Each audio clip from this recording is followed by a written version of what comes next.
tal? ¿Cómo estamos? Muy buenas tardes. Muchas gracias, Albert. Ya puedo compartir pantalla. ¿Qué tal, Fabricio? ¿Cómo estamos? Muy buenas tardes. Déjales.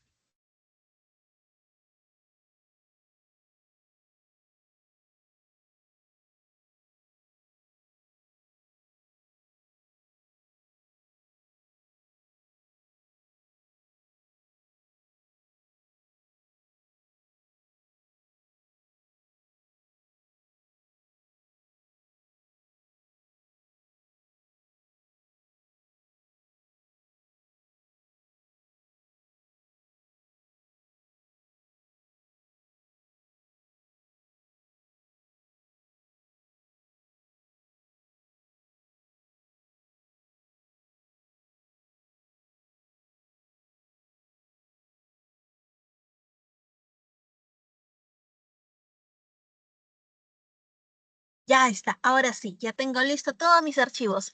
¿Qué tal, Fabricio? Cuéntame, ¿cómo ha ido esta semana? ¿Cómo vamos? ¿Cómo vamos avanzando? ¿Qué dudas, qué consultas tienes? ¿Algún concepto que no te haya quedado claro? ¿Algo en que pueda ayudarte?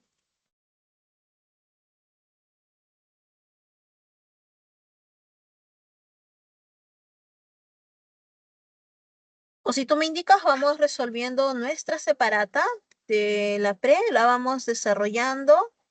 Y si te van surgiendo dudas o consultas, vamos, vamos aclarándolas.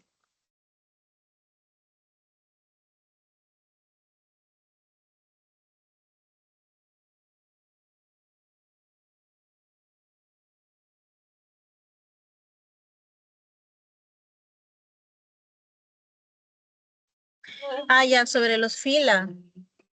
Filum, ah, ya, de manera evolutiva, sí, filum por filum. Ah, eso es una clase completa, Fabricio, ¿ah?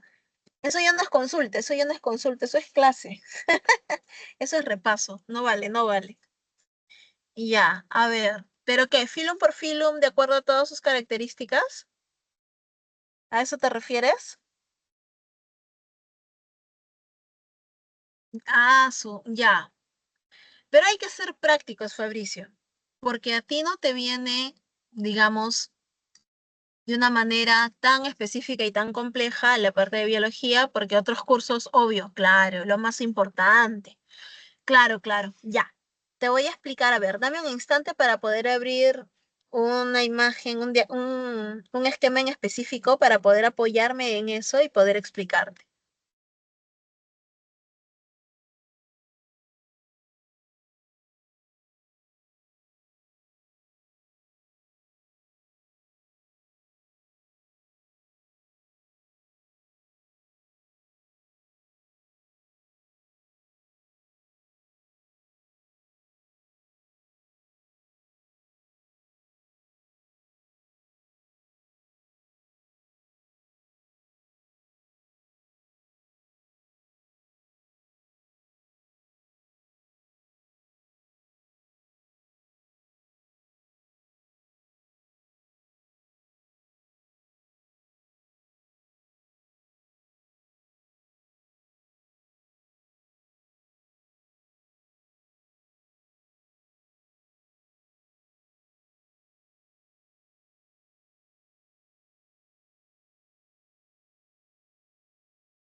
Ya, listo. Ahora sí, Fabricio, a ver, vamos por acá.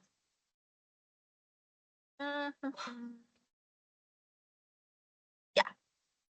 En el caso de los grupos animales en general, todos los grupos animales que tenemos, de manera muy general, podemos dividir a los animales en animales, por ejemplo, vertebrados e invertebrados, ¿verdad?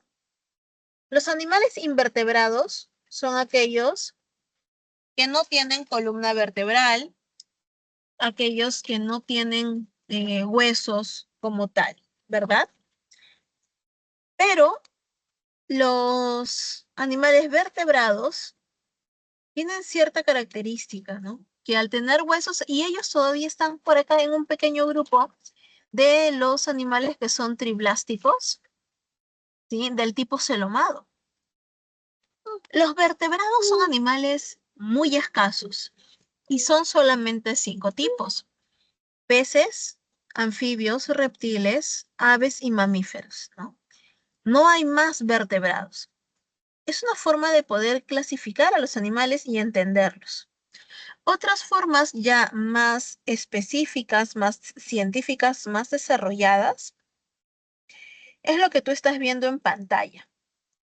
A nivel preuniversitario, sí se habla de animales que no tienen tejido, que se les llama sin tejidos, o también se les llama ablásticos,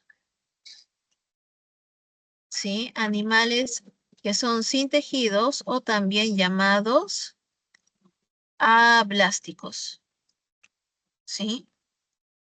Que no presentan tejidos. Los diploblásticos son animales que presentan solamente ectodermo, ¿sí? Ectodermo y endodermo. ¿Tú recuerdas lo que significa ectodermo y endodermo?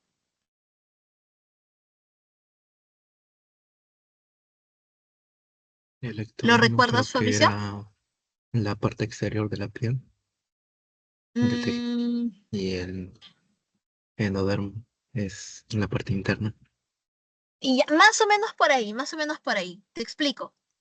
El ectodermo y el endodermo son tejidos que nosotros ahorita ya como adultos ya no tenemos, ¿ya? Ya no los tenemos, pero estaban en etapas embrionarias. Ectodermo, endodermo y mesodermo son las tres, acá están, mira, son las tres capas, los tres tejidos embrionarios que se pueden diferenciar muy bien y que a partir de estos tejidos se desarrollan todos los demás. Por ejemplo, a partir del mesodermo se desarrolla el sistema respiratorio, excretor. A partir del ectodermo se desarrolla todo el tegumento, la piel, ¿no? ¿Me entiendes? ¿Sí? ¿Se entendió? Tienes. Ya, eso es el ectodermo, el endodermo. Esta es una forma de clasificarlos, de acuerdo a sus tejidos embrionarios. Hay un grupo de animales que son conocidos como los poríferos. El famoso Phylum Porifera es del grupo de los ablásticos. ¿Y cuál es la característica de este animal? Porque a pesar de que no tiene tejidos embrionarios, a pesar de que no tiene sistemas, a pesar de todo ello, estos animales, o sea, son animales, son seres vivos, pero no tiene tejidos verdaderos, no tiene sistemas, o sea, no tiene sistema digestivo, pero hace digestión. No tiene sistema respiratorio, pero respira.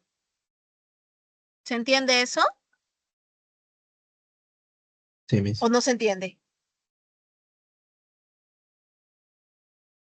Porque aquí viene la pregunta del millón, Fabricio. ¿Ah? Si yo te digo, la esponja de mar no tiene sistema digestivo, Tú dirás, pero si se supone que es un animal, los animales no hacen fotosíntesis.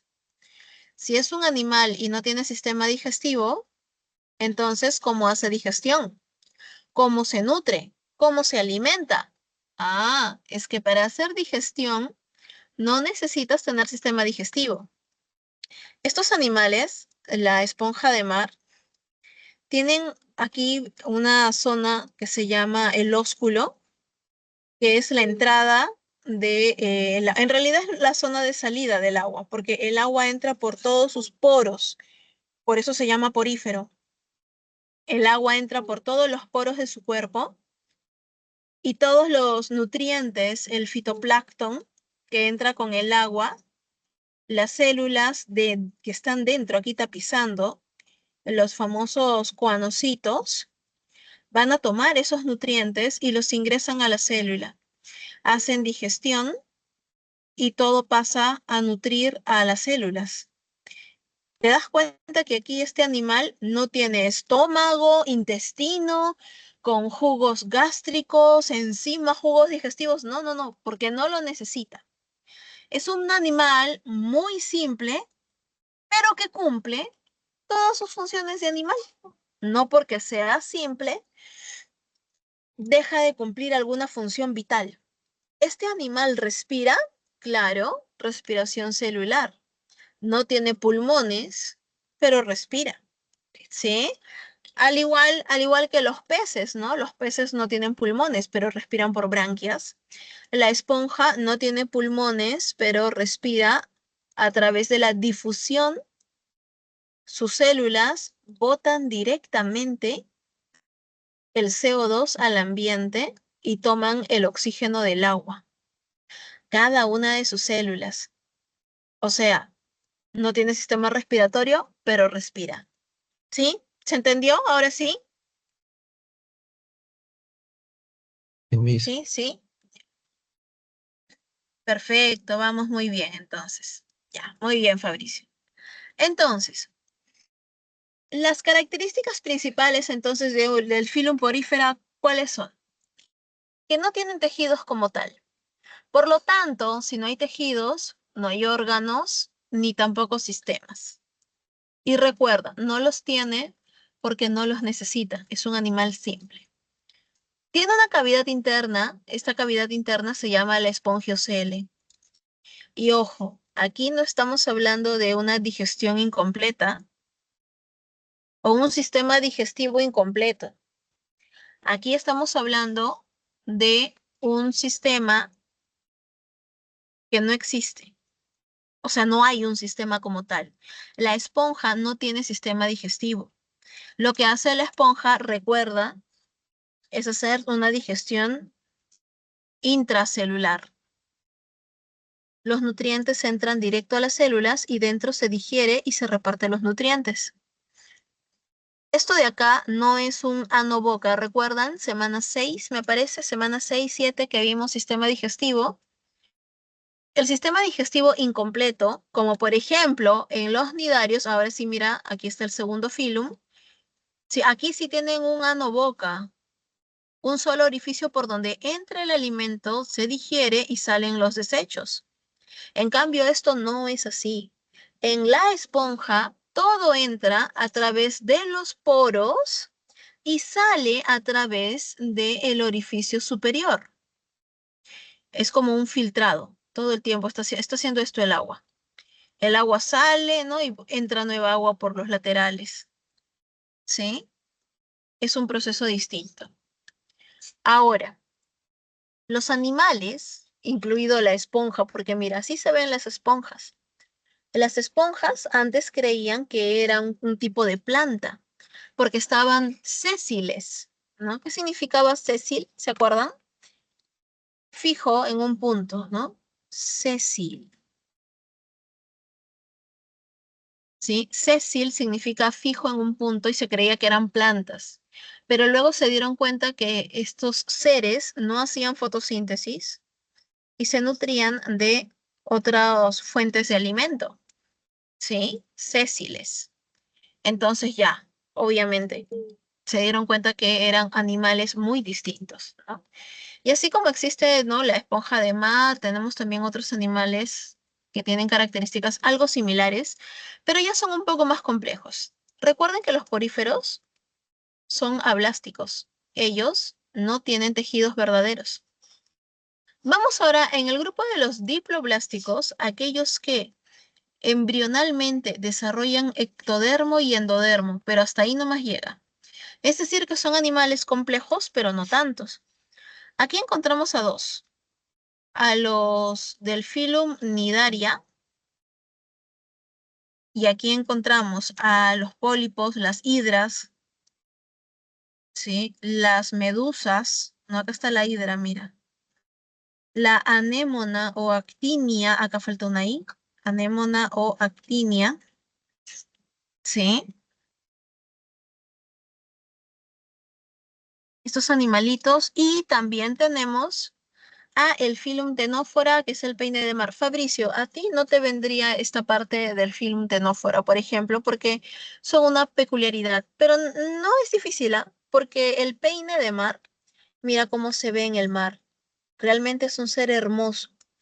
Sus tejidos son muy parecidos a los de la medusa, pero tiene luminiscencia.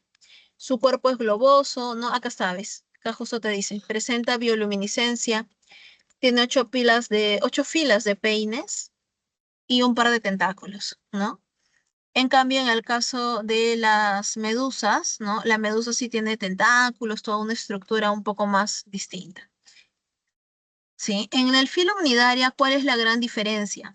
Que mira, como ya estamos en los diploblásticos, ya presenta ectodermo y endodermo, ya vamos a encontrar tejidos, órganos y sistemas, ¿sí? Ya vamos a encontrar sistemas como sistema digestivo, ¿no? Vamos a encontrar, ¿qué otro sistema tiene? A ver, vamos a ver.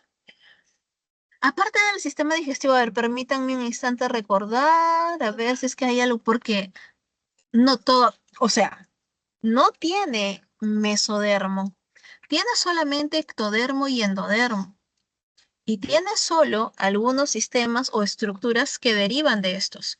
No es que los nidarios ya sean seres muy complejos. Ellos tienen principalmente desarrollado el sistema digestivo gracias obviamente al endodermo. Tienen una piel altamente especializada, ¿no? Una piel especializada con tentáculos y todas las estructuras venenosas que presenta gracias al ectodermo, ¿sí? Así que ahí tenemos esas características.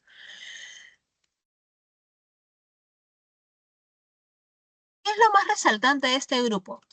Aparte de tener eh, sustancia urticante o veneno para peces, tiene un sistema digestivo incompleto, no te olvides de eso. Sistema digestivo incompleto, o sea, la presencia de el ano boca, presenta digestión extracelular, es decir, en una cavidad, y luego intracelular, los nutrientes ya semidigeridos ingresan a los tejidos, ¿sí?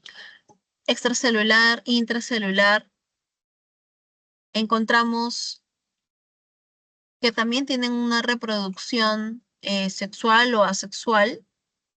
No, en ellos principalmente es asexual. Increíblemente, en la esponja sí ellos tienen reproducción sexual y asexual, pero en los nidarias la reproducción es principalmente asexual, ¿no? Sea por gemación, como en el caso de la hidra, ¿se acuerdan? Miren, ven. A la hidra le va creciendo una yemita y se desprende un nuevo individuo. En el caso de la medusa también de manera asexual puede replicarse a sí misma prácticamente. Tiene esas características. Su excreción, respiración, es básicamente por difusión, intercambio directo, ¿no? Al igual que en el caso del peine de mar. Ya, y ahora sí pasamos a las ligas mayores, que son aquellos organismos, volvemos por aquí, que ahora estamos hablando de triploblásticos. Cuando hablamos de triploblásticos, ya estamos hablando de seres muchísimo más complejos, seres que van a presentar las tres capas embrionarias: mesodermo, ectodermo y endodermo. ¿Sí? Y de estas tres capas ya desarrollan todos los sistemas. Pero dentro hay también otro grado de complejidad para poder organizarlos, y es la presencia del celoma. ¿Qué cosa es el celoma? El celoma es la cavidad interna. Por ejemplo, miren a la lombriz de tierra, esta de acá. La lombriz de tierra internamente tiene todos sus órganos bien distribuidos, bien organizados. Eso es un celomado verdadero. Un pseudocelomado tiene los órganos, bueno, distribuidos internamente, pero ahí están, se pueden encontrar, ¿no? Pero en cambio, los acelomados son aquellos que tienen todos sus órganos simplemente sueltos internamente en el cuerpo del animal. O sea, no tienen estructuras que les permita organizar o separar internamente los órganos de estos animales. Y los vamos a ver en este orden, ¿eh? Por ejemplo, los platelmintos son acelomados. Los nemátodes son pseudocelomados. Y los anélidos, como la lombriz de tierra, son los celomados verdaderos. De todo esto, Fabricio, ¿qué te puede venir? Esta parte que te estoy explicando del celoma, de las capas embrionarias, y eso es mucho. ¿Qué es lo que tú tienes que identificar? Por ejemplo, el platelminto tiene características puntuales. Sistema digestivo incompleto, porque tiene un anoboca que le permite el ingreso y salida de sustancias. Sistema digestivo incompleto. Tiene para la excreción, tiene los protonefridios, ¿sí? Tiene protonefridios como tal, tiene células flamígeras, acá está, mira, ve. ¿Sí? Su sistema excretor. Se reproduce de manera asexual por regeneración cuando la partimos a la mitad, o de manera natural cuando se reproducen de manera sexual cuando van a juntarse hembra y macho. O bueno, en realidad ellos, disculpen, no es que sean, tienen estructuras femeninas y masculinas. O sea, ellos son hermafroditas. Recuerden eso, ellos son hermafroditas. Ellos tienen estructuras femeninas y masculinas en un solo individuo, pero son hermafroditas insuficientes. Es decir, que necesitan de otro individuo para la cópula. ¿Sí? ¿Qué más? Con respecto a los platelmintos es lo que debes de conocer. Luego, el filum rotífera, Fabricio, muy difícil que te venga algo de esto.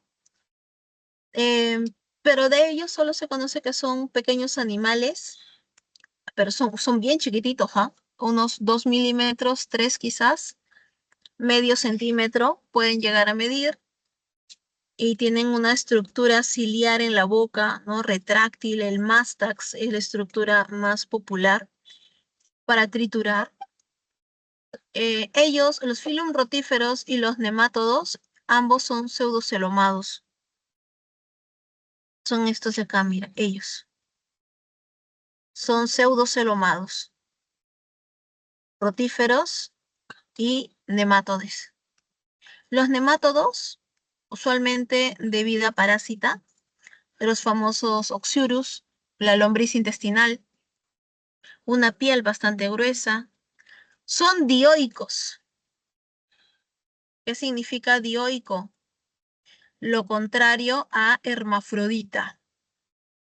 O sea, dioico, que tiene sexos separados, hembra y macho; hermafrodita, que tiene los dos sexos en un solo individuo. Y a esto también se le llama, no te olvides, monoico. ¿Sí? Los hermafroditas también son conocidos como monoicos. Ah, acá estaba, ¿ves? Dioico, disculpen. No estoy leyendo la diapo. Ya. De igual manera, ahora sí, vamos a nuestro último nivel de complejidad, que son los anélidos. O sea, ya los triblásticos que tienen celoma verdadero que se pueden organizar.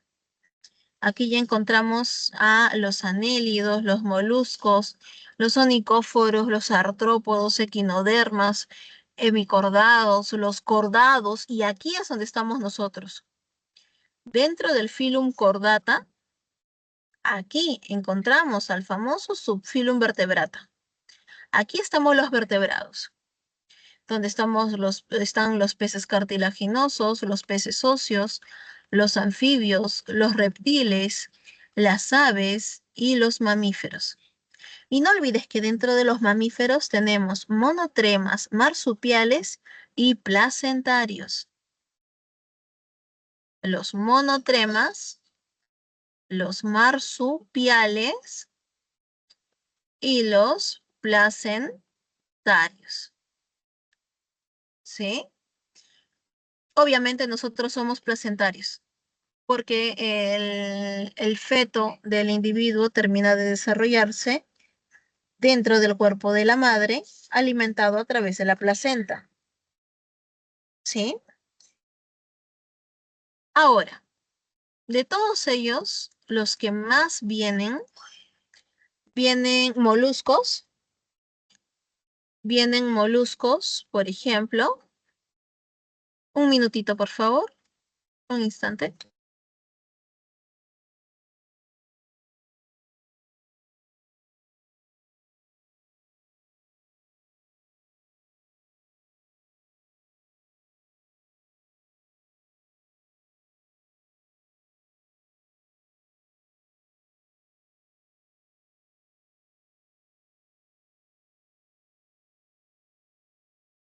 Ya, gracias. Entonces, les decía, por acá Dianita me hizo una consulta.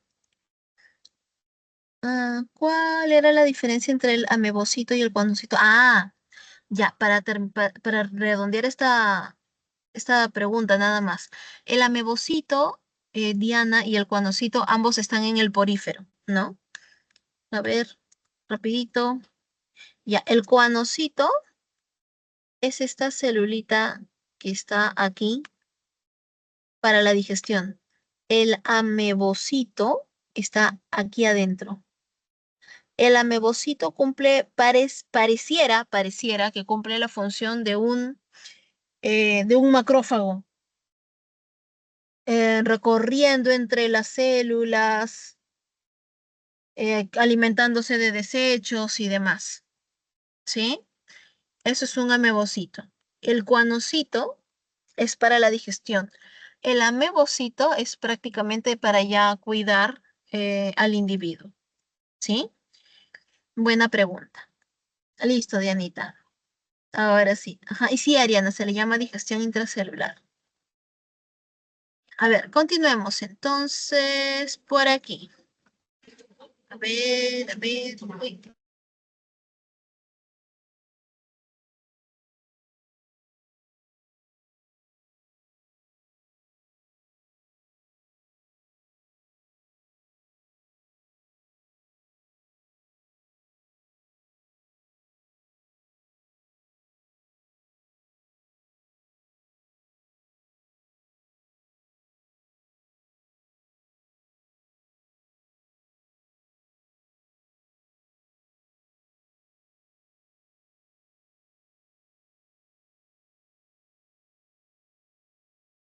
Ya, entonces, por acá les comentaba, los moluscos es típico que que nos vengan en examen porque son seres con los que realmente estamos bastante relacionados.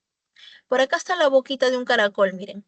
La boca de un caracol tiene esta estructura que se conoce como la rádula, que es como una lengua que presenta dientes fusionados. ¿Sí? Los caracoles son bastante comunes porque siempre están en los jardines, en el arroz con mariscos, las almejas, los choros, las conchas de abanico. ¿no? Son bastante comunes en nuestra gastronomía, ¿sí? También hay otros moluscos como sepias, los pulpos también son bastante famosos dentro de nuestra gastronomía. Entonces, todos estos animalitos, los moluscos, se caracterizan porque, por ejemplo, el caracol es hermafrodita, ¿sí? El pulpo, en cambio, no, hay hembra y macho, y solo ellos pueden identificarse. No se conoce realmente cómo poder diferenciarlos al ojo humano. En el caso de los moluscos, tienen respiración por una especie de saco pulmonar. Tienen un proceso de circulación abierta, excepto los cefalópodos. Pulpo, calamar, ¿sí? La sepia también, uy, perdón. Sepia también es un tipo de cefalópodo. Sí, ese tipo de animales tienen circulación cerrada, sexos separados. Son, digamos que los más evolucionados de los moluscos. Es una característica bastante interesante. De los onicófora, de los peripato, no te suele venir mucho realmente. Los artrópodos sí viene bastante porque son muy comunes. Recuerden que en los artrópodos son los animales más abundantes del mundo, gracias a los insectos. Los insectos abundan en nuestro planeta y tenemos no solamente insectos, sino también que pueden ser crustáceos, arácnidos. También están los diplópodos y quilópodos, ¿no? Dentro de donde están los 100 pies, el 1000 pies. Y cada uno de estos grupos sí tiene características distintas. Algo que comparten todos ellos es que tienen sistema circulatorio abierto. Todos los artrópodos tienen sistema circulatorio abierto. Pueden haber algunas excepciones, pero por ejemplo, a nivel de los arácnidos con el famoso pulmón en libro, pueden haber estructuras respiratorias diferentes. Por ejemplo, los crustáceos, ellos presentan filobranquias o branquias, pero no branquias como los de los peces, ¿no? Obviamente, porque ellos no son peces. Son branquias de invertebrado, unas pequeñas filobranquias. Los insectos, en cambio, respiran por tráqueas, ¿no? Los arácnidos con su pulmón en libro. La clase diplópoda, quilópoda, también usualmente por tráqueas. Son estructuras que les permiten a ellos, ¿no? Poder desarrollarse con normalidad. Sí, recuerden que cuando los animales no son más complejos y no desarrollan estructuras más complejas, es simplemente porque no lo necesitan, ¿no? Los equinodermos, aquí tenemos, recuerden, a el erizo de mar, sol de mar, estrella de mar, todo de mar. Se caracterizan porque tienen sistema circulatorio cerrado, tienen sexos separados, pero no tienen dimorfismo sexual.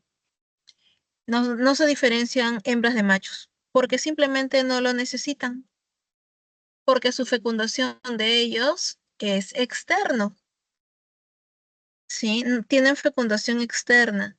Estos animalitos, simplemente liberan sus gametos al mar y en el mar ocurre el proceso de fecundación, ¿sí? Los semicordados no son muy famosos, no suelen venir a las áreas de ingeniería, ¿no? El balanogloso es un gusano, es el gusano más representativo, es el único representante de los semicordados, si es que mal no recuerdo, o es su máximo representante. Sí, y ese animal se llama hemicordado, ¿no? Porque no es que tenga una notocorda como tal, uy, pero sí tiene estructuras que le permite identificar su cuerpo por cada órgano.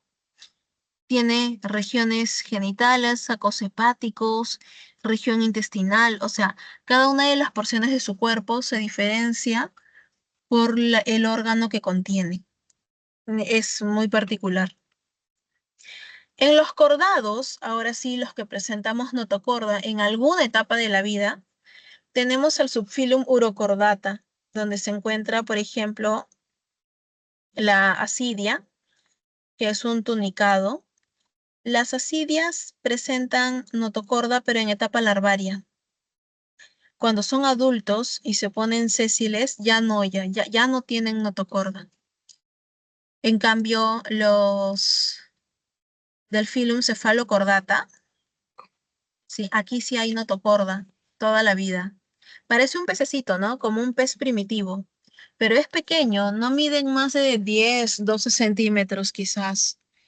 El cefalocordata, ¿no? Acá están los famosos anfioxos. ¿Dónde está su nombre? Qué raro, no está su nombre. Ya, se llama anfioxo. El anfioxo, sí, presenta hendiduras branquiales. Tiene notocorda toda su vida. Por eso se llama cefalocordata. Pero se queda como notocorda, o sea, en su etapa adulta tiene notocorda. ¿Y cuál es la maravilla aquí? Que nosotros tenemos notocorda también, claro. Nosotros somos cordados, tenemos notocorda, pero esa notocorda posteriormente desarrolla en columna vertebral. Esa notocorda desarrolla en un sistema nervioso central, o sea, no se queda como notocorda, sino desarrolla estructuras más complejas, ¿no? Como tal. Y esos son los filos, Fabricio. Esos son los filos que tenemos. ¿Quedó claro? Sí, sí. Dime que sí, por favor, Fabricio. Me he cansado de explicarlo. Ya, ok, ok, genial. Listo, cuéntenme, ¿tienen alguna otra duda, consulta en específico? O si gustan, ya nos vamos a la separata, como ustedes prefieran. Si tienen alguna duda, consulta, alguna pregunta, es ahora el momento.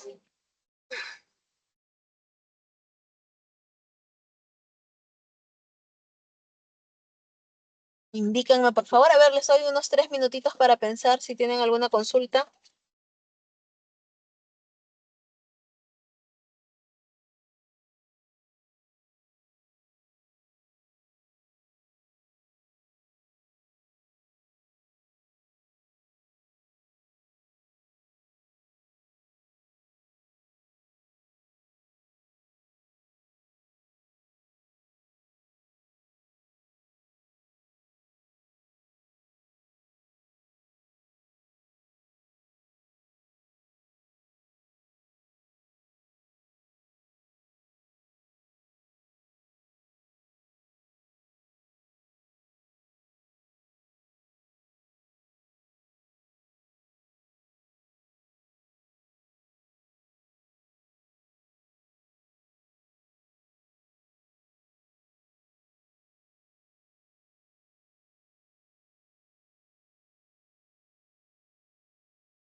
Ajá, y ahora sí, llegaron las preguntas. Gracias, Dianita. Perfecto. A ver, la boa constrictor es un reptil que puede medir entre 0,5 y 4, entre medio y 4 metros, dependiendo de la subespecie, siendo las hembras de mayor tamaño que los machos. Se aparea en época lluviosa, gestación varios meses La eclosión de los huevos ocurre dentro del cuerpo de la madre y nacen ya desarrollados. Según lo mencionado, dicho reptil es homotermo, vivíparo, partenogenético, ovíparo, ovovivíparo. Ya. Empezamos con el descarte, que es lo que nos permite identificar mejor, obviamente, nuestra respuesta correcta. A la A, chau. Homotermo, ¿qué significa? De temperatura corporal constante. Y eso es incorrecto, porque los únicos que tienen la temperatura corporal constante son mamíferos y aves. Peces, anfibios y reptiles son poiquilotermos, ¿sí? Vivíparo es que nace vivo, pero prácticamente no directo de una placenta. En cambio, acá el texto te dice que son huevos, se reproducen por huevos, pero estos huevos eclosionan dentro de la madre. O sea, estamos solamente entre la D y la E. Por partenogénesis, debes de recordar que, por ejemplo, el zángano de la abeja hace partenogénesis, ¿no? Partenogénesis es un proceso en donde el óvulo de la abeja, sin necesidad de fecundación, empieza a desarrollar un nuevo individuo. A eso se le llama partenogénesis, ¿sí? Ovíparo, cuando pone huevitos, y ovovivíparo, cuando, así como la boa, algunos tiburones también ocurre lo mismo, se desarrollan en huevos, los huevos eclosionan dentro de la madre, ¿no? Y parece que nacieran. Son los famosos ovovivíparos. En la 123, la clave correcta es la E. Sí, a ver, vamos a ver en la siguiente. La número 1. Cierto invertebrado presenta una capa de células superficiales, aplanadas y con bordes contráctiles, lo que permite al animal reducir ligeramente su tamaño. Asimismo, estas células secretan el material que fija el animal al sustrato. Las células referidas son los que cubren la superficie externa de, a ver, cuanocitos poríferos, pinacocitos los esponjas, amebocitos las ascidias, nematocistos las actinias,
Hola, mil disculpas, chicos.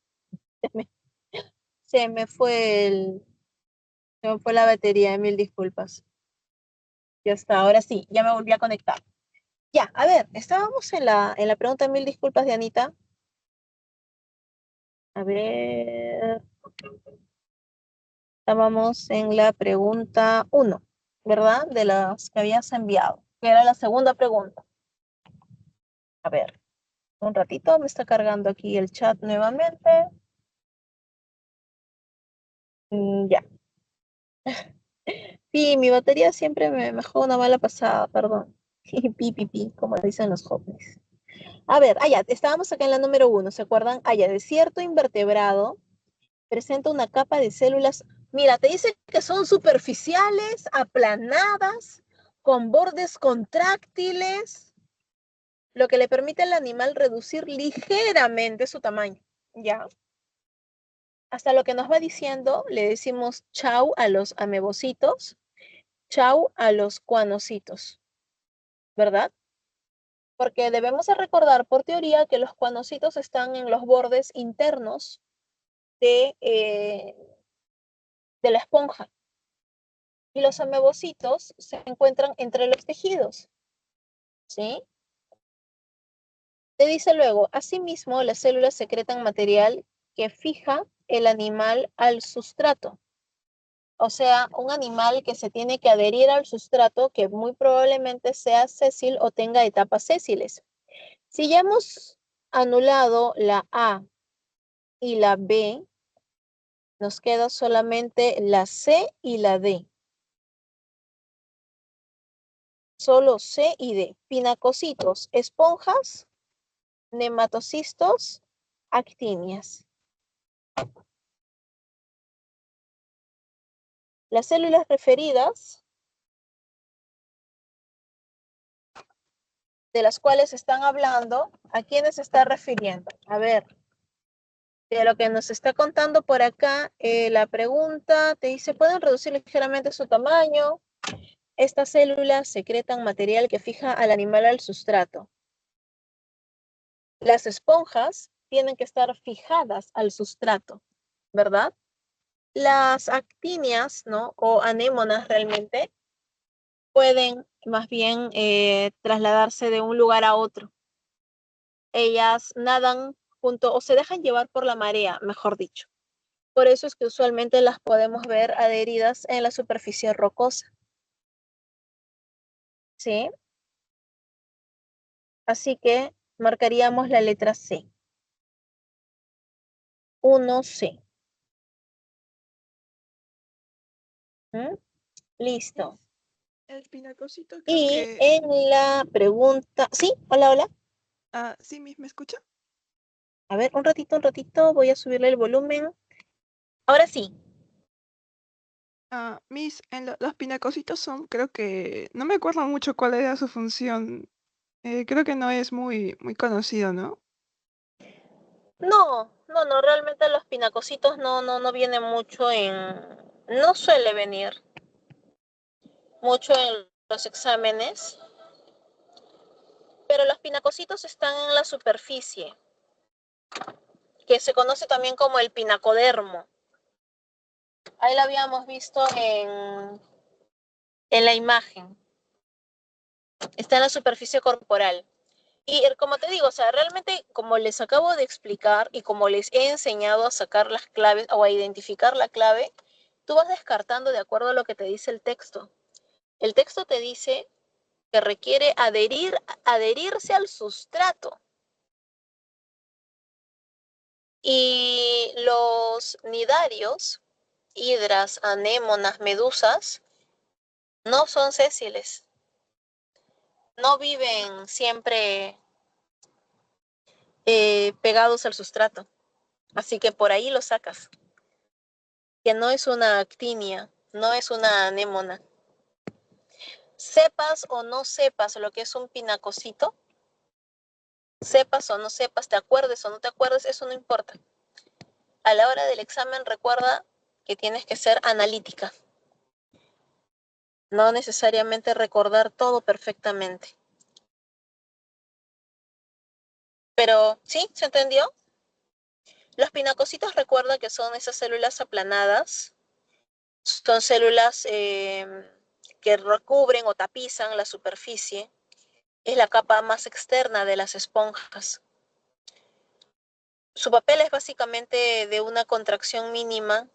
Como sabes, estos animales no tienen sistemas como tal, así que muchas funciones no cumplen las células que presentan, ¿no? Ayudan a la adhesión, ayudan a cierto movimiento muy ligero, ¿no? Porque la esponja no tiene un movimiento muy notorio. ¿Sí? ¿Me entiendes? Ah, ya. O sea, lo sacaba simplemente porque tenía que inferir que era Cecil, ¿no? Claro. El texto prácticamente te está diciendo eso, que tiene que ser un animal sésil, porque te dice que estas células vierten sustancias para la adhesión. Así que por ahí lo tenías que sacar. ¿Sí?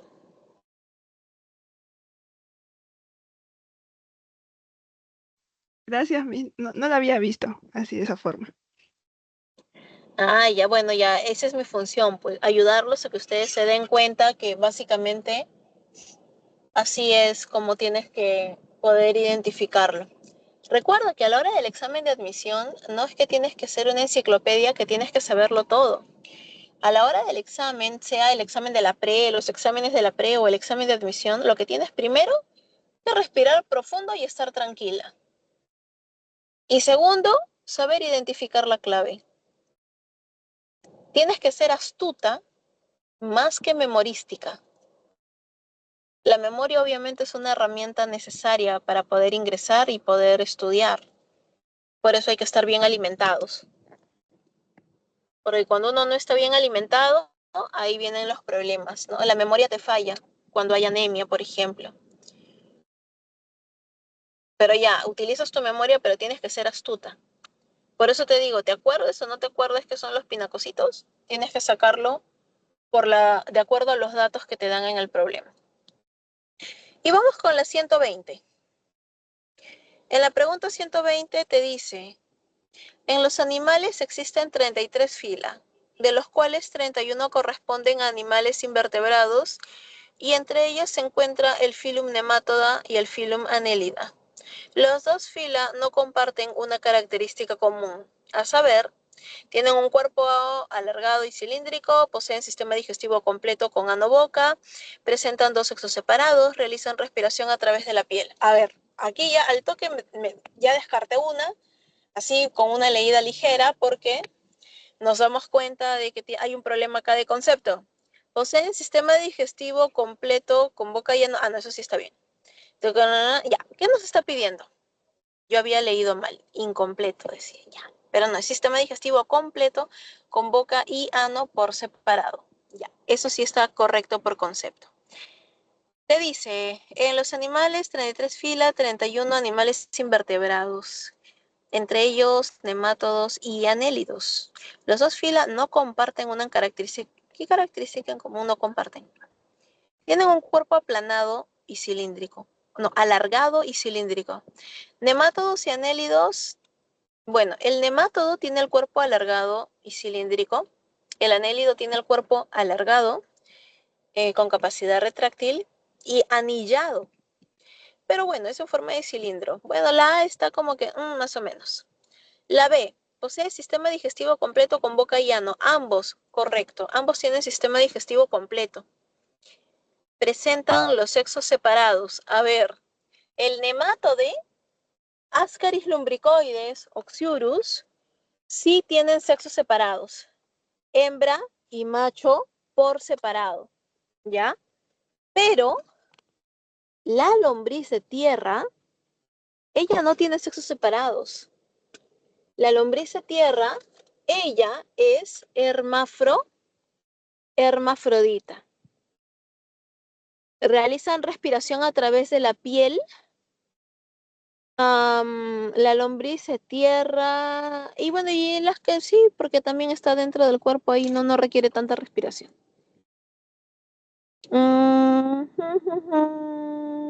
Los dos fila no comparten una característica en común. La C, la C, que no presentan, o sea, sexos separados, solamente los nemátodes. Los anélidos no. En esta pregunta, en la 120, marcaría la letra C. En esa sí ya es full memoria, ¿no? Sí, sí, ahí tienes que conocer las estructuras que presentan estos grupos de animales. Sí, sí.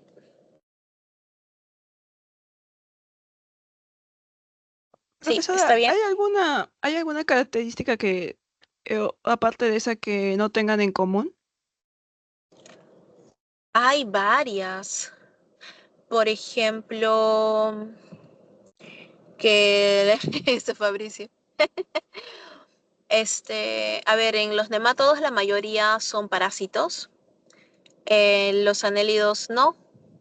Bueno, por ahí la sanguijuela, ¿no? La hematófaga. Algunos anélidos son hematófagos, como la sanguijuela. Em,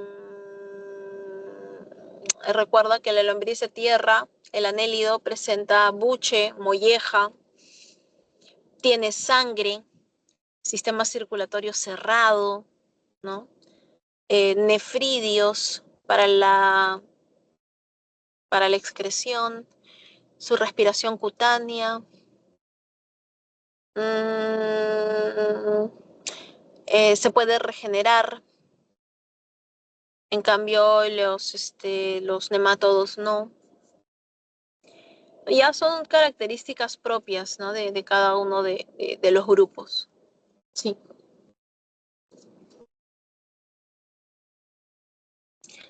Sí, sí, Miss, sí. en cuanto a la... Hubo una pregunta que vino sobre la reproducción, creo que de los peces. ¿Me puedes acordar cómo era la reproducción en los peces óseos y cartilaginosos? Más que todo la diferencia. Ya. En el caso, lo que sucede es que hay una gran variedad. En el caso de los peces óseos, usualmente, escúchame bien, recuerda que en biología siempre van a haber excepciones, pero usualmente los peces óseos tienen fecundación externa. Usualmente tienen fecundación externa. Que hay algunas especies que pueden tener fecundación interna, cópula o algo similar, existe, pero son muy pocos. Los peces, como usualmente siguen rutas migratorias, liberan los gametos al mar y en el mar se fecundan. Ojo ahí. En el caso de los tiburones, mantarrayas, rayas, peces guitarra y otros peces cartilaginosos, en ellos hay hembra, macho y algunas especies sí copulan. Algunas especies, incluso los huevos que se forman dentro de la madre, ya eclosionan dentro de la madre y tú estás mirando al tiburón y parece que estuviera pariendo, ¿no? Entre comillas, que estuviera pariendo, que estuviera teniendo esos tiburoncitos bebés. Entonces, ay, mira, está pariendo como un delfín. Oye, el delfín es mamífero, pero mira, el tiburón está pariendo. Por muchos años se han confundido delfines y tiburones, ¿no? Pero no, nada que ver. Son diferentes, ¿no? Son distintos. Y no es que el tiburón está pariendo, entre comillas, sino que es ovovivíparo. Pone huevos que eclosionan en su interior. ¿Sí? ¿Entendido? Sí, Miss. Gracias. Ya, genial. Muy bien, chicos. Vamos bien, entonces. A ver, les doy, o mejor dicho, denme por favor a mí 3 minutitos para ir un instante a los servicios, ¿sí? Y volvemos con nuestra separata. ¿Sí? Un instante, por favor.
Ya está, muchas gracias. Ya está, volvamos, ahora sí. ¿Dónde está? ¿Dónde estamos? Vamos a compartir nuestra pantalla. ¿Tengo alguna otra pregunta? ¿Sí? ¿No? A ver. ¿Alguna otra consulta? Si no, ya pasemos a nuestra separata semanal. Sí. A ver, un ratito. Me está cargando otra vez el chat. No sé qué le pasa a mi chat. Ya está. Ah, ajá, justo Fabricio me había dicho, explique la diferencia entre especie vulnerable y peligro de extinción. Ah, muy buena pregunta, Fabricio. Muy buena pregunta. Ya. ¿Cuál es la diferencia entre una especie vulnerable y una en peligro de extinción? Por ejemplo, si se plantea una obra de extracción petrolera cerca a algún río o alguna zona de reserva o cercano, hay un área natural, ya, que está probablemente será afectada. Las especies de esa zona cercanas a la nueva extracción se pueden considerar como etapas vulnerables, o sea, perdón, como especies vulnerables. Todavía no están en peligro de extinción. No van a estar en peligro de extinción, esperemos, pero ya se consideran en situación vulnerable, porque el hecho de la actividad, ¿sí? La actividad humana que va a desarrollarse en esa zona se considera que puede vulnerar a las especies que allí habitan. ¿Sí? ¿Se entiende? En cambio, una especie ya en peligro de extinción se considera a una especie, por ejemplo, que ha sido censada. ¿Se acuerdan lo que son los censos? ¿Qué son los censos? Cuando se hace el conteo de una población, ¿no? El censo anual, por ejemplo, acá en el Perú, no van de casa en casa y cuentan cuántos individuos, cuántas personas están viviendo en esa zona y etcétera, etcétera. Ya, así, tal cual. Ya, eso es un censo. En el caso de los animales, también se hacen censos. Y no es que, oye, pero logran contar, por ejemplo, en la selva peruana, tú puedes entrar a Iquitos y contar cuántos monos van. No, pues no. Se saca un estimado. De acuerdo a los registros de en dónde han sido vistos estos animales, con registros fotográficos y etcétera, ¿no?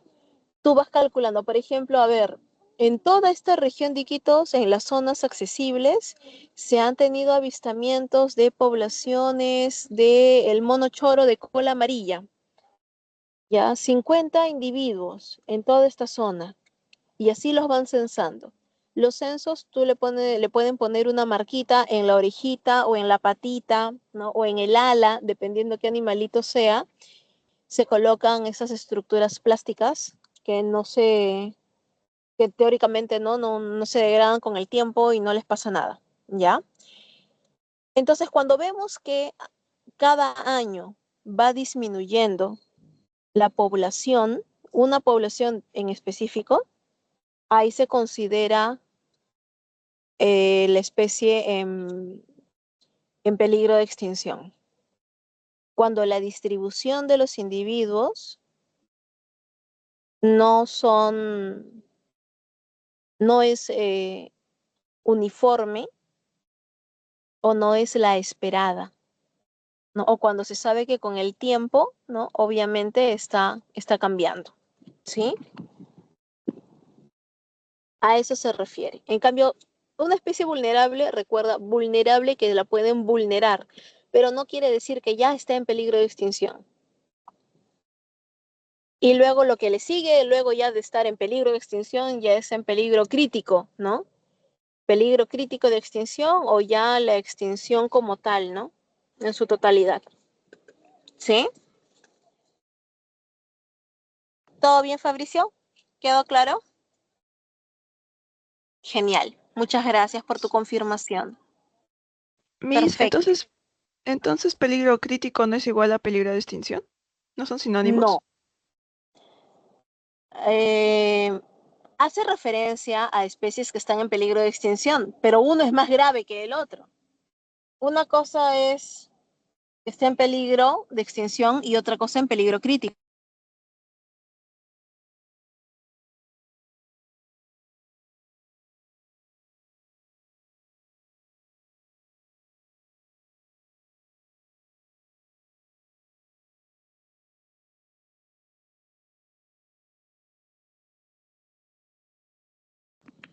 ¿Sí? ¿Se entendió? Dianita, ¿me escuchaste? Miss, creo que se muteó, no le puede escuchar. Te estaba comentando, discúlpame, creo que sí. Ya, ¿ahora sí me escuchas bien? Sí, Miss, ahora sí le escucho bien. Ya, te comentaba de que especie en peligro crítico hace referencia a una disminución preocupante, una disminución alarmante de la población. Por ejemplo, si antes se habían visto 50, ahora se vieron solo 5, se vieron solo 10 individuos, ¿sí? Ah, eso es bastante peligroso, ¿no? Eso llama la atención. Y actualmente ese tipo ya de censos o de monitoreo, ¿no? Se puede hacer con drones, ¿no? Antes eran con expediciones. Todavía se sigue trabajando de esa manera, pero también lo hacen con drones y demás. Ya diferentes estrategias para poder identificar la densidad de una población. Recuerda que densidad es que existan distribuidos, ¿no? De manera uniforme en todo un espacio, en todo un espacio geográfico, ¿sí?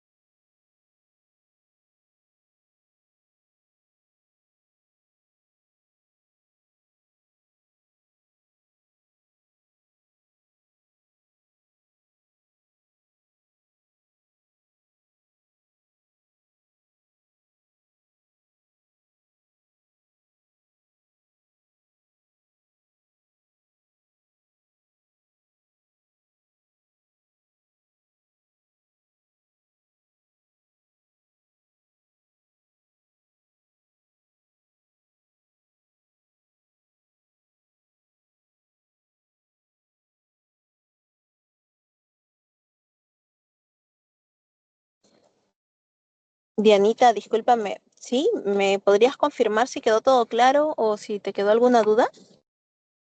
No, Miss, sí entendí todo. Gracias. Ah, ya, ya, perfecto, listo. Vamos entonces ahora sí con nuestras preguntas.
Ahora sí, chicos, ya me desmetí. Estaba hablando con el micrófono apagado. Ahora sí. En la pregunta número 1, ¿sí me escuchan, verdad? ¿Sí? ¿Sí? Por favor, ¿me confirman? Sí se escucha bien, Miss.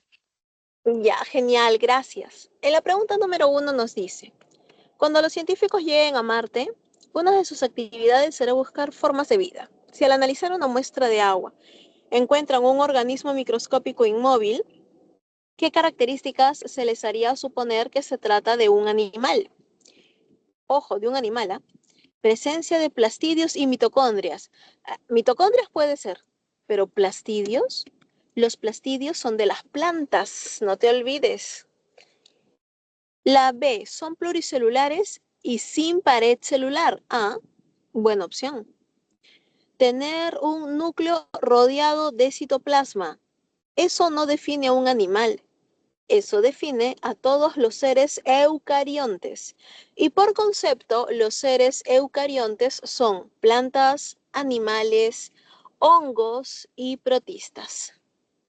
Tener ADN circular y numerosas células, ADN circular, eso es de bacterias, no es de animales.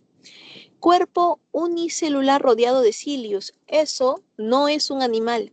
Recuerden que los animales se caracterizan porque no hacen fotosíntesis, o sea, no son autótrofos, mejor dicho. No son autótrofos, son pluricelulares, quiere decir que están formados por varias células y diversidad de células. No presentan pared celular.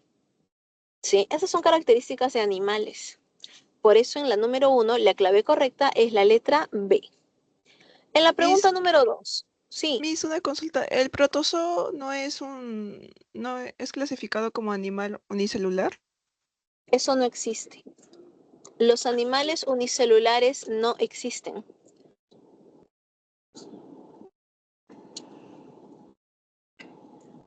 Sí, anótalo bien ahí, Dianita.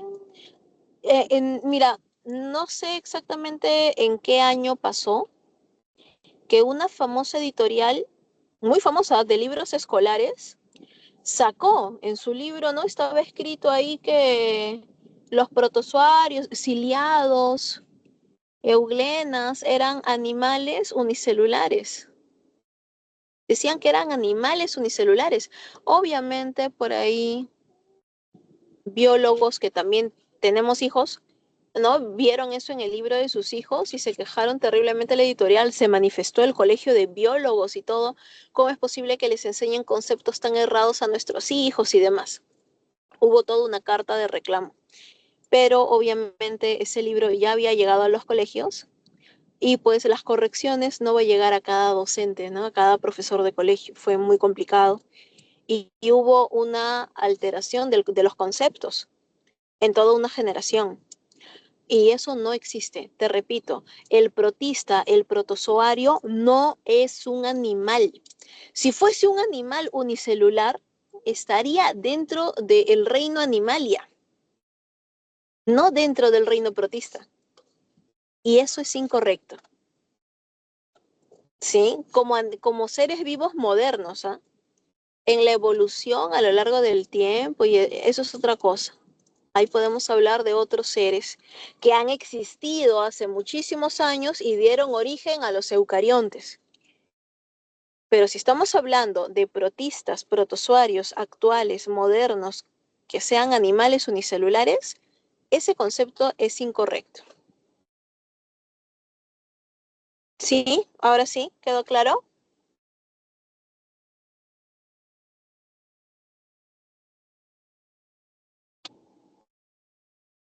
Anótalo, anótalo. Hola. Ay, me desconecté. No, no, me digas que me desconecté. Sí, Dianita, ¿me escuchas? Sí, Miss, sí escucho. Ah, ya. Ok, ok. ¿Quedó claro? ¿Sí? ¿Lo anotaste? Sí, Miss, estaba enviando reacciones. Creo que no puede ver, ¿no? Ay, no, sí, ya vi, ahora sí. Ahora sí, ya veo. Muchas gracias, sí, ahí está.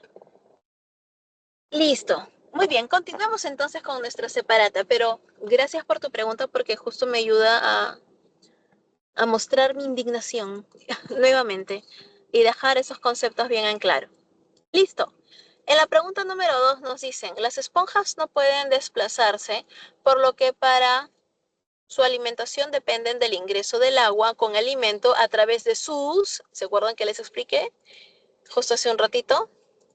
Hacia su cavidad interna, donde el alimento será captado por los, ¿no? Hace un instante hablamos de ellos, los cuanocitos, ¿no? Iniciándose así la digestión intracelular, ¿sí?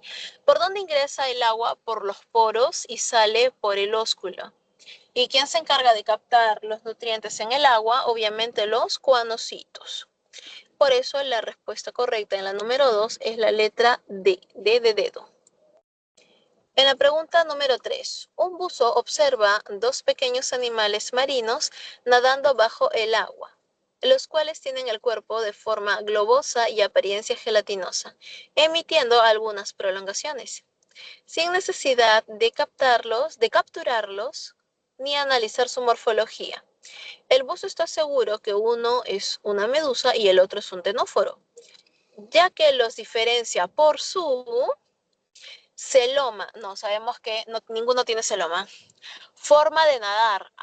Bueno, el peine de mar ya sabemos que sus tentáculos, ¿no? Los utiliza de una forma distinta. Variedad de células. Bueno, en realidad sus tejidos se parecen bastante. Mecanismo de respiración. Es lo mismo en ambos, difusión. Cavidad interna. Bueno, ambos tienen cavidad interna. De chaula A, chaula C, chaula D y chaula E, porque la cavidad interna es casi la misma. Su forma de nadar, ¿no? Esas estructuras que tienen para poder nadar. Número 3, letra B. En la número 4, un vendedor oferta supuestos productos naturales para eliminar los parásitos, exhibiendo una botella llena de gusanos parásitos. Si al revisar la botella notamos gusanos aplanados, gusanos cilíndricos y gusanos aplanados con segmentos, entonces podemos afirmar que la botella contiene, a ver, si estamos hablando de gusanos aplanados, son platelmintos, ¿verdad? Si estamos hablando de gusanos cilíndricos, nemátodos, y gusanos aplanados con segmentos, estamos hablando de platelmintos nuevamente, ¿no? Sí, platelmintos y nemátodos, ¿no? Porque ambos, los primeros y los terceros, son los platelmintos. Los que están en medio se refieren a nemátodos. La A no puede ser porque los anélidos no son parásitos. Tampoco puede ser la B porque te menciona anélidos. Puede ser la C. La D no puede ser porque no son anélidos. La E no puede ser porque los oligoquetos son un tipo de anélidos. Así que no. La clave correcta es la 4C. La única que no te menciona anélidos. Muy bien. En la número 5. Es común que los aficionados a la microscopía confundan a los rotíferos con protozoarios ciliados, ya que ambos son organismos microscópicos, muchas veces de similar tamaño, y además ambos presentan cilios. Sin embargo, mientras los cilios están en los protozoarios sirven para desplazarse, en los rotíferos estos cilios sirven para la locomoción y la alimentación. Claro que sí. En las número 5, esta sí está fácil, la letra correcta es la letra A, ¿verdad? En cambio, en los protozoarios, los cilios sirven únicamente para el desplazamiento. En cambio, en estos animales, en los rotíferos, tiene más funciones. En la pregunta número 6, de la siguiente lista de especies y grupos taxonómicos, relacione ambas columnas y marque la secuencia correcta. Enterobius vermiculares, Tenes aginata, Hirudo medicalis, Apis mellifera. ¿De quiénes estamos hablando? Del filum platelminter, artrópodo, nemátodo, anélido. A ver, te cuento que Apis mellifera es la abeja. Es un insecto y pertenece al filum Artrópoda. ¿Sí? Enterobius vermicularis se está refiriendo a el parásito de los enterobius, los oxyurus. ¿Sí? Los oxyurus, los primos de la lombriz intestinal. Tenia saginata es el platelminto, el gusano plano largo. Hirudo medicinalis, obviamente se está refiriendo a el anélido, a los irudios son las sanguijuelas. Sí, los irudios son las sanguijuelas. Por eso la número 6, la clave correcta es la letra A.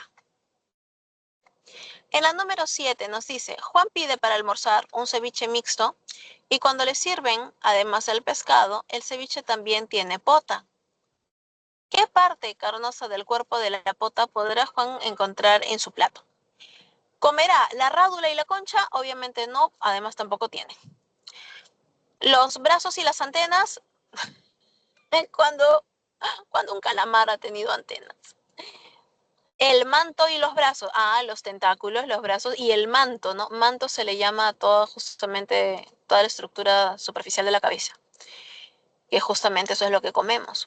Tentáculos y las branquias, no, pues las branquias no se comen, guácale.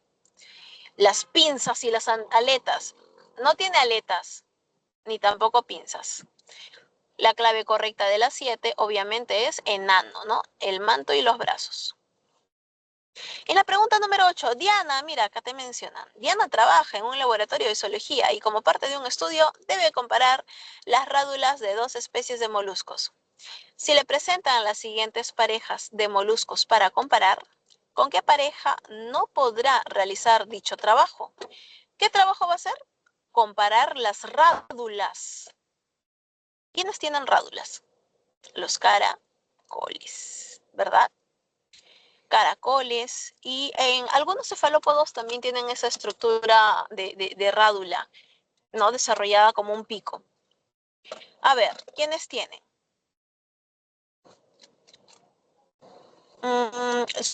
Ojo, solo los bivalvos no tienen rádula, ¿sí? Por si acaso, porque son animales filtradores. Caracol terrestre y calamar tiene rádula, caracol marino y pulpo tienen rádula, calamar y caracol de agua dulce tienen rádula, pulpo, caracol marino, y al alme ya, la D. Y ya, bueno, esta pregunta sería hermoso si te viene en examen de admisión, porque así no sepas quiénes tienen rádula, te das cuenta que en todas las claves te está hablando de caracoles y cefalópodos, excepto en la D. Así que cuando estés en el examen de admisión o en el examen de la pre y hay una pregunta que no sabes todo el concepto, no te asustes. Si te asustas, pierdes. Si no, tú lee la pregunta y lee las respuestas. Ahí está la clave. Ahí está, frente a ti. Solo tienes que identificarla por diferentes estrategias. ¿Ok? Así que bien enfocados, bien centrados y los nervios aquí nos pueden jugar una terrible mala pasada. Así que no se dejen, por favor. La número 8, al toque sale la clave por la letra D. En la pregunta número 9, el cuerpo de un saltamontes se divide en 3 regiones, cada una de diversos órganos. Los pares de alas se encuentran en cefalotórax, tórax, abdomen, hemocele, pleura. Ya, chau, cefalotórax, porque obviamente no lo van a tener a la altura de la cabeza. Es más, no tiene cefalotórax. Los saltamontes tienen el cuerpo en 3 regiones, cabeza, tórax y abdomen. Cefalotórax tienen los crustáceos y los arácnidos. Chau A. Hemocele, no va a estar por dentro, pues, ¿no? Obviamente. Chau a la D. La pleura, no tienen pleura, eso es una capa del pulmón. ¿Sí? El abdomen, hacia la parte abdominal, no, hacia la parte torácica, ¿verdad? Como es lógico. 9, beso, el tórax. En la número 10, las suricatas son pequeños mamíferos africanos en cuya dieta están incluidos algunos escorpiones venenosos para evitar la picadura del escorpión. La suricata lo manipula hasta arrancarle la cola que porta al aguijón y la glándula venenosa y se come el resto del cuerpo, de modo que podemos afirmar que la suricata se come todo el abdomen, la cabeza del tórax, la cabeza parte del cefalo. A ver, sí, sabemos que los alacranes y ellos son arácnidos. Cuerpo dividido en cefalotórax y la zona abdominal, ¿sí? Por lo tanto, se comen todo el abdomen y todo el abdomen, no, porque el abdomen está segmentado hasta terminar en esa cola. No se comen todo el abdomen y la cabeza. Chau. Y no tiene cabeza, tiene cefalotórax.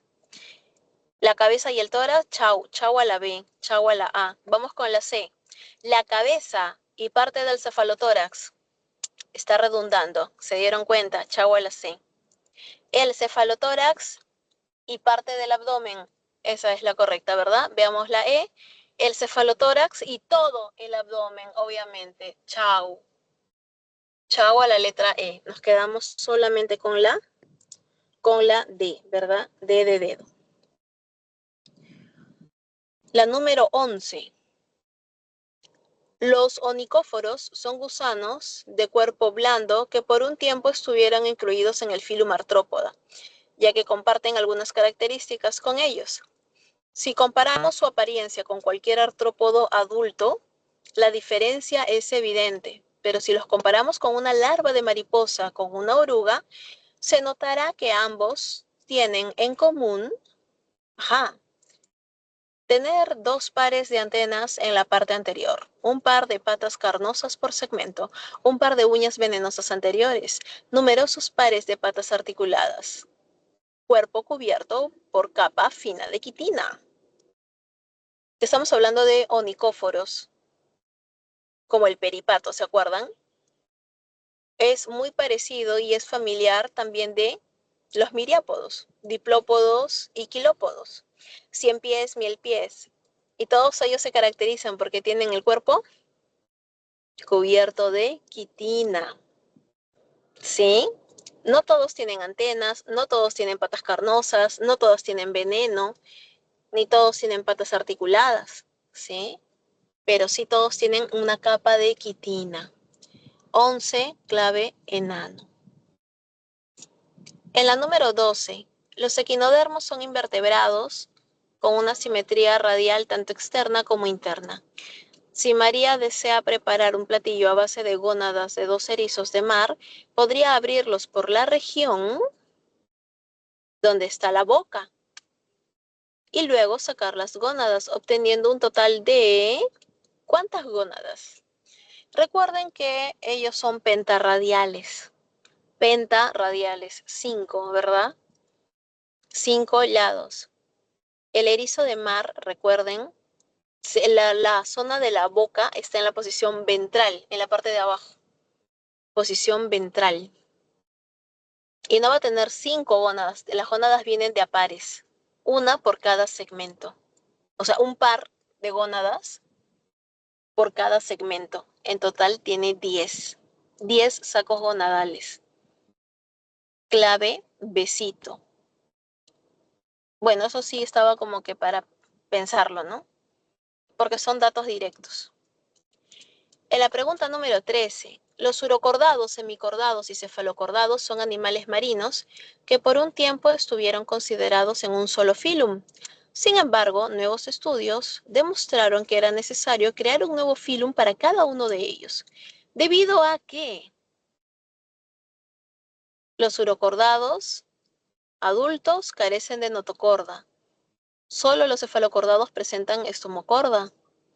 Los semicordados adultos carecen de estomocorda. Solo los cefalocordados presentan cordón nervioso. Los semicordados carecen de notocorda. Claro, es que recuerda que todo esto gira en torno a la notocorda. ¿Y quiénes no tienen notocorda? Los hemicordata. Hemicordata, ellos no poseen notocorda como tal. En cambio, obviamente los urocordata, cefalocordata y vertebrata sí poseemos notocorda en alguna etapa de la vida. Por eso estamos dentro del filum Chordata y los hemicordados quedaron fuera. ¿Sí? 13, clave enano. En la 14, un vertebrado gradualmente se fosiliza durante miles de años y su esqueleto puede ser reemplazado por minerales hasta quedar prácticamente como una roca. El resto de partes no óseas se desintegra y no se mineraliza. Sin embargo, hay vertebrados cuyo registro fósil es escaso debido a que lo único que se puede fosilizar por mineralización son sus dientes. En este caso, no, este es el caso ¿de quién? Tiburones, murciélagos, cachalotes, serpientes, ranas. A ver, ¿quién aquí no tiene hueso?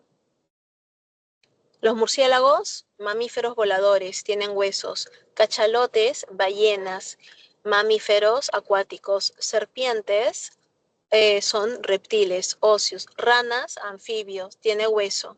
El único que es aquí cartilaginosos son los tiburones. Por eso usualmente lo único que queda de ellos con el pasar del tiempo son los dientes. ¿Sí? 14, clave A. Y en la pregunta número 15 nos dice, en nuestro país aún existen grandes poblaciones de tortugas taricaya, aunque el exceso de caza y depredación de sus huevos le está volviendo susceptible para pasar de su situación al siguiente nivel más grave de amenaza, que es,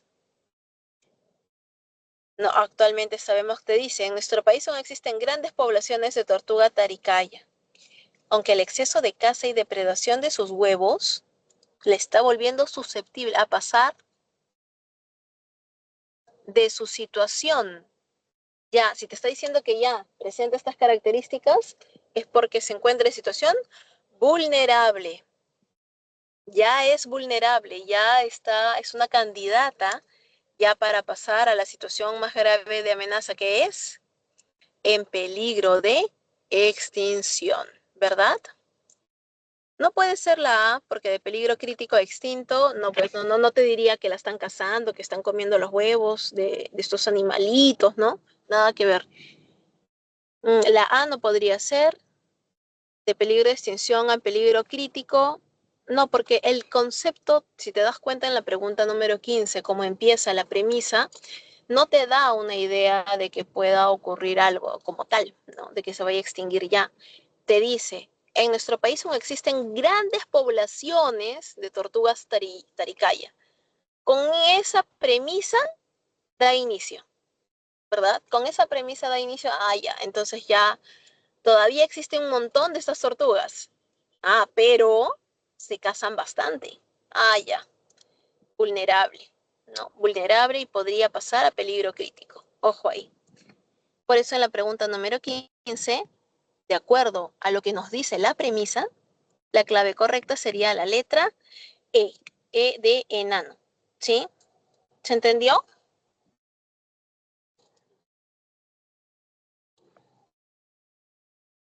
Genial, gracias Fabricio, Diana por sus confirmaciones, chicos.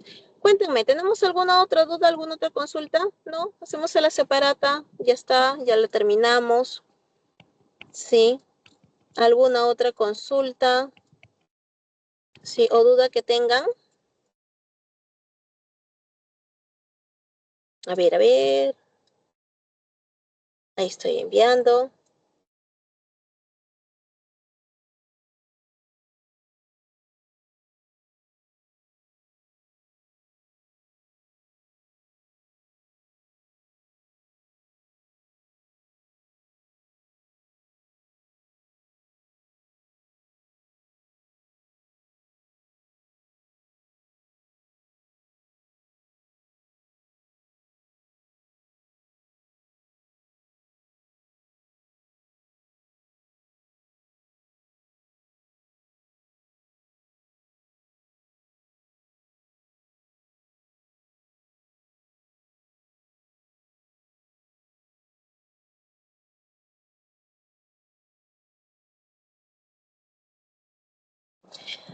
Me quedo atenta de todas maneras. Fabricio, Dianita, me quedo atenta hasta las 5 de la tarde. Cualquier duda, consulta que tengan, por favor, háganmela saber para poder ayudarlos. Y si no, muchísimas gracias. Gracias a ustedes, gracias, Dianita, gracias por su atención, por su participación, por sus consultas. Espero haberlos ayudado una semana más. Ya nos faltan solamente 3 semanas y ya se acaba. Así que demos el último esfuerzo, por favor. Esfuercen un montón, estudien bastante. Conmigo todos los viernes de 3 a 5. Estoy con ustedes para poder ayudarlos y aclarar las dudas que tengan. ¿Sí? Les repito, me quedo aquí. Cualquier duda, consulta. Y si no, vayan a estudiar, practiquen, repasen, resuelvan preguntas, que es lo que más les va a ayudar. ¿Sí? Muchas gracias, chicos. Muy buenas tardes.